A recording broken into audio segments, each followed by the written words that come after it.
Hello everyone.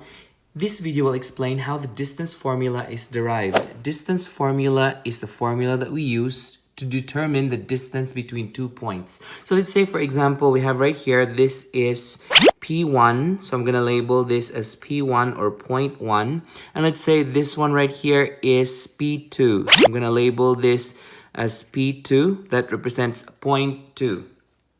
Now we can create the coordinate for P1 to be, so we can have this one right here. So this other one right here. So let's just name this coordinate right here as x sub 1. And this is y sub 1. So then we can go ahead and say that the coordinate of P1 would be x sub 1, y sub 1. Now, the coordinate for P2 would be, let's say, this one right here. We drop a line. This will be x sub 2. And then this right here is y sub 2. Okay. Now, we want to know what is the distance between these 2 points. So, we are going to label this as distance d. So that's what we need to find out. What is the distance from P1 or point 1 to the second point or P2 given their coordinates? So by the way, from here we can say that the coordinate for P2 is x sub 2 and y sub 2. And by the way, this number that we have here, the subscript 2 represents point 2. The subscript 1 represent first point or point 1. Okay, so to find the distance between these 2 points, we can actually drop a line that is from P1 right here all the way over here. So I can drop a line here and another line also this way. And this is going to form a right angle. And so we can label this as our leg. Since this is a right triangle, this means that these 2 sides here are the legs. So we have here, this side right here is the hypotenuse. Now, we can actually solve for the hypotenuse, which is represented as distance, using the Pythagorean theorem. So I'm going to write the Pythagorean theorem here. So the general formula for Pythagorean theorem is that hypotenuse squared is equal to leg squared plus leg squared. Okay, now if we want to represent this with letters, we can actually represent this as side A, and this is our side B. So the 2 legs are the sides. And then remember, the hypotenuse would most likely be represented as C. So otherwise, we can represent this formula right here then as C squared is equal to A squared, that's the first leg, plus B squared, that's the other leg.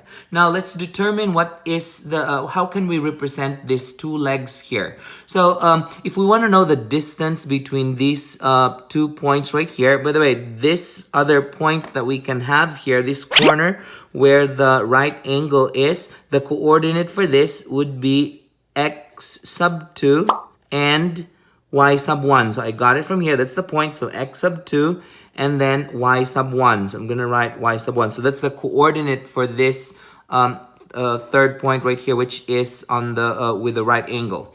Now, if we want to know what is the distance between P1 and this point right here, as you can see, both of them both y values are the same, so y1 and y1. So we can actually take the difference between the x values to find the distance of A. So let's say, for example, our x sub 2 here is 10 and our x sub 1 is let's say 3. So the difference between these 2 is 7. Now, how did I get 7? So the distance between x1 and x2, provided that x sub 2 is 10 and x sub 1 is 3. The distance between x sub 1 and x sub 2 is 7. How did we get 7?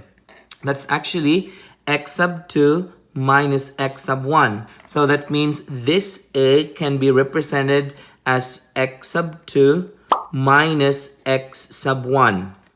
Now let's determine how can we represent the b. So the b is, the difference is on their y. There's no difference in x because both are x sub 2 and x sub 2. So to find the distance between these two, we are supposed to determine the difference between y sub 2 and y sub 1. Let's take an example to better see, to make it more visual. Let's say, for example, our y sub 2 here is 10 and our y sub 1 is 2. So the difference or the distance between y sub 1, so this is just an example to make it more visual. So the distance between y sub 1 and y sub 2 would be 8. Now, how did we get 8? That's actually y sub 2 minus y sub 1, or pretty much like 10 minus 2. So b can also be represented as y sub 2 minus y sub 1, or pretty much the difference between y sub 2 and y sub 1. Now, looking at these equations that we have here, or looking at this picture that we have here, we can therefore say that c, which is represented as distance, I'm just going to change this to d, which is distance squared, is equal to, again, the tip in in substituting values to a variable. The tip for that is we always change the variable into a parenthesis. The variable could be x or y. In this case, we have a and b. So change the variable into a parenthesis and plug in the value. So in this case right here, I'm going to change the a into a parenthesis and then squared, plus I'm going to change the b into a parenthesis and that's squared. The one that we put into a, so we know that a is equal to x sub 2 minus x sub 1. So I'm going to write x sub 2 minus x sub 1 here. And then our b is y sub 2 minus y sub 1. So I'm just going to write y sub 2 minus y sub 1 here. So then we have this equation at this time to be distance is equal to x sub 2 minus x sub 1 squared plus y sub 2. This is supposed to be y sub 1. So y sub 2 minus y sub 1 squared. So then this is a squared, so we want only the distance between these 2 points here. So then we can go ahead and square root both sides. Square root this side and I square root this side. Remember, the antidote for squared is square root, so that means I can cross this squared and square root out. So then it means that the distance between 2 points, that's point 1 and point 2, can be computed using the equation that's the square root of x sub 2 minus x sub 1 squared plus y sub 2 minus y sub 1 squared. And again, this is the formula for determining the distance between 2 points, or this is called the distance formula. That's it. If you find this video helpful, hit like and subscribe for more math videos. See ya!